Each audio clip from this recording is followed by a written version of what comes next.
Welcome back to my channel. আশা করি সকলে ভালো আছো। সুদেশনা লাইফস্টাইল ব্লগে সকলকে জানাই স্বাগত।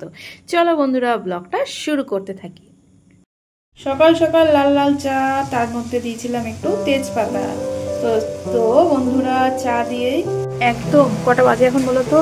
9:20। আর ব্লগটা এখান থেকে শুরু করছি। সবাইকে অনেক অনেক ভালোবাসা। সুদেশনা লাইফস্টাইল ব্লগে স্বাগত। ভাবলাম বাজার যাব। ও বাবা, বাজার যাওয়ার পথে কি তাড়াহুড়োর অবস্থা দেখতে পাচ্ছ, একদম বৃষ্টি পড়ে একাকার কাণ্ড।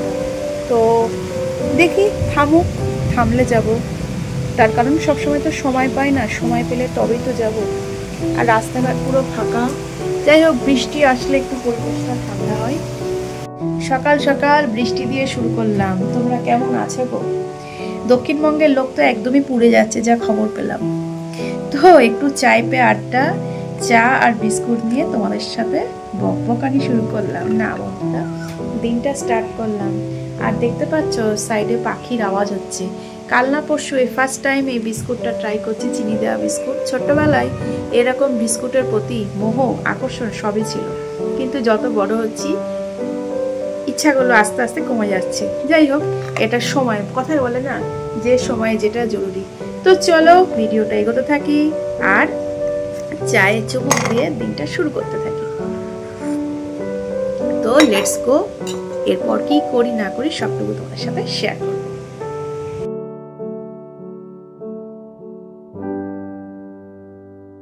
বাজারে কি হাল, একদম জল কাদা এক হয়ে গেছে। সকালবেলা তো বৃষ্টি। বন্ধুরা চলে এসেছি, দেখতেই পাচ্ছ একদম বাজারের অবস্থা বিচ্ছিরি, কাদা। তো যাই হোক, একটা ভালো জিনিস পেয়েছি। বলো তো কি? কয়দিন ধরে খুব মন খারাপ করছিল লিচুর জন্য। তো এই দেখো, সুন্দর সুন্দর লিচু পেয়েছি। আর মোটামুটি নিল কত, এই কটার দাম নিল মোটামুটি 30 টাকা।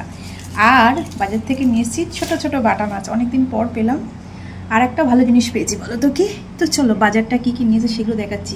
এই দেশি পটলগুলো খুব একটা পায় না। যাই হোক, চলো কী কী নিয়ে এসছে সেটা শেয়ার করতে থাকি।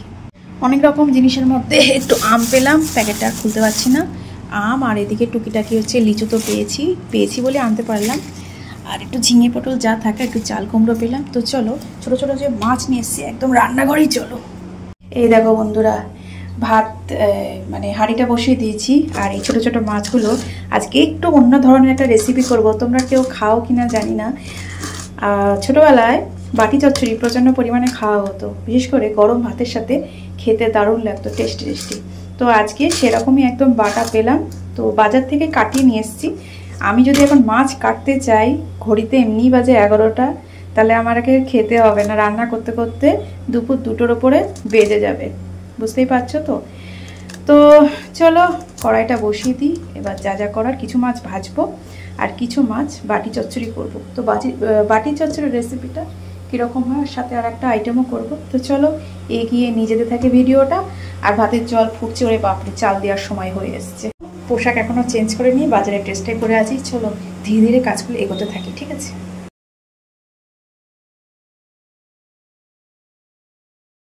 তো মাছটা ভাজতে শুরু করে দিয়েছি।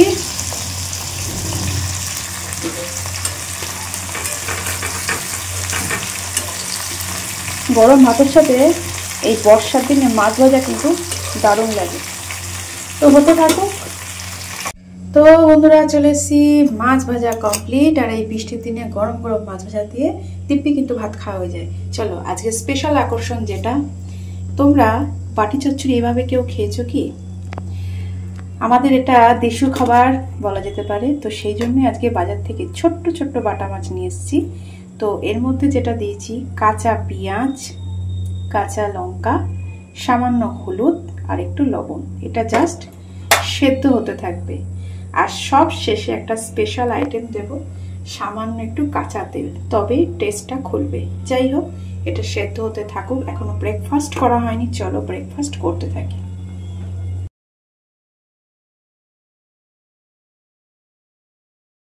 এবার যেটা দেব আসল জিনিস, কাঁচা তেল। এটাতে তরকারির টেস্ট খুলবে।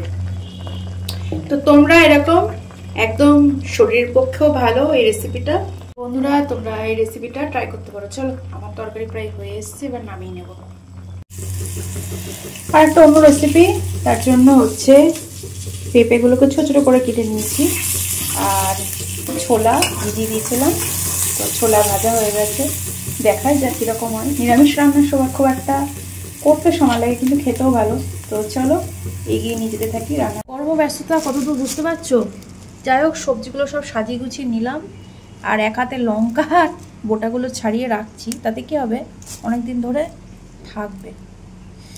এটা নিশ্চয় তোমরা অনেকেই করো। আর অন্যদিকে একটু ফল ছিল, শুকিয়ে যাচ্ছে, সেগুলো খেতে না খেতেই চলো রান্নাঘরে আবার দৌড় লাগাই। তো যে তরকারিটা দেখাচ্ছিলাম, এবার সেই দৌড়ে দৌড়েই রান্না। যাই হোক, রেসিপিটা কিন্তু ভালোই লাগবে, তোমরা ট্রাই করতে পারো। ছোলা দিয়ে এর মধ্যে বাদাম দিলে আরও ভালো লাগবে। সামান্য একটু পেঁপে ছিল, পেঁপেটা প্রায় 2-3 দিন মতো হতে চলছিল। কি আর করবো, ওই একটু টেস্টি করে যতটা খাওয়া যায় আর কি বন্ধুরা, তোমরা এভাবে ছোলা দিয়ে ট্রাই করতে পারো। চলো, আবার দেরি হয়ে যাচ্ছে। নেক্সট আবার একটা আইটেম আছে, আমের চাটনি, সেটাও করতে হবে। বৃষ্টিময় সকাল, বৃষ্টিময় দিন, কিন্তু মানুষের প্রত্যেকটা কাজের কিন্তু অবসর থাকে না। কাজ হাত চালাতেই হবে, 2 হাত মানুষের সব সময় চলে। যাই হোক, সমস্ত রকম সেরে সুরে এসে দুপুরবেলা বসলাম খাওয়ার টেবিলে। তা খাওয়ার টেবিলে বসে আর এক টেনশান। ছোটো মাছ খাওয়া শরীরের পক্ষে ভালো ঠিকই, রেসিপিও করা হয়েছে, কিন্তু খেতে গিয়ে যা হাল হচ্ছিল, মাছের কাঁটা বাছতে লাগে 8 ঘন্টা, 1 ঘন্টার ওপর। যাই হোক, এটা হচ্ছে আমার, বলতে পারেন আমি বড় হয়েছে ঠিকই, কিন্তু এখনও সেই কাজটা পুরোপুরিভাবে সম্পূর্ণ করতে পারিনি। সমস্ত রকম কাজ করে একটুখানি রাস্তায় গেছিলাম, আর সবুজের মধ্যে ছাতা নিয়ে হাঁটতে বেশ ভালোই লাগছিল, আর সেই জন্য সেই মুহূর্তটা আপনাদের সাথে শেয়ার করলাম। তো বন্ধুরা, আজকের জার্নি এইটুকুই।